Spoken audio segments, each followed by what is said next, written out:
পুৱতি তৰা ধাৰাবাহিকখনৰ আজি নিশা আহিবলগীয়া এপিছডৰ প্ৰমো বৰ্তমান মুকলি হৈছে আৰু আজিৰ প্ৰমোত আমি দেখিবলৈ পাইছোঁ ধাৰাবাহিকখন হ'বলৈ গৈ আছে বহুত বেছি ইণ্টাৰেষ্টিং। বলকচোন চাওঁ আজিৰ প্ৰমোত কি দেখিবলৈ পাইছোঁ।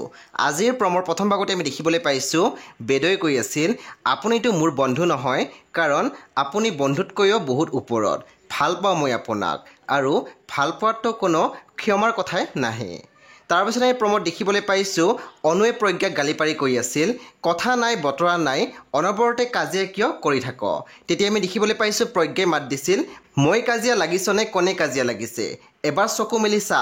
তাৰপিছত আমি প্ৰমোদ দেখিবলৈ পাইছোঁ বিন্দুৱে ৰত্নক কৈ আছিল তোমাৰ মতে এয়া এক্সিডেণ্ট নহয়। তেতিয়া ৰত্নই মাত দিছিল নহয় এক্সিডেণ্ট, তাক মাৰিছে কোনোবাই। তেতিয়া আমি দেখিবলৈ পাইছোঁ বিন্দুৱে মাত দিছিল কিন্তু কোনে মাৰিছে। বন্ধু বান্ধৱীসকল আজি নিশা 9 বজাত ৰং টিভিত আহিবলগীয়া পুৱতি তৰা ধাৰাবাহিকখন খুবেই বেছি ইণ্টাৰেষ্টিং হ'বলৈ গৈ আছে। আপোনালোকে চাবলৈ একেবাৰে নাপাহৰিব। পৰৱৰ্তী আপডেটৰ বাবে আপোনালোকে আমাৰ চেনেলটো ছাবস্ক্ৰাইব কৰি কাষত থকা বেল আইকনটো টিপি দিবলৈ নাপাহৰিব।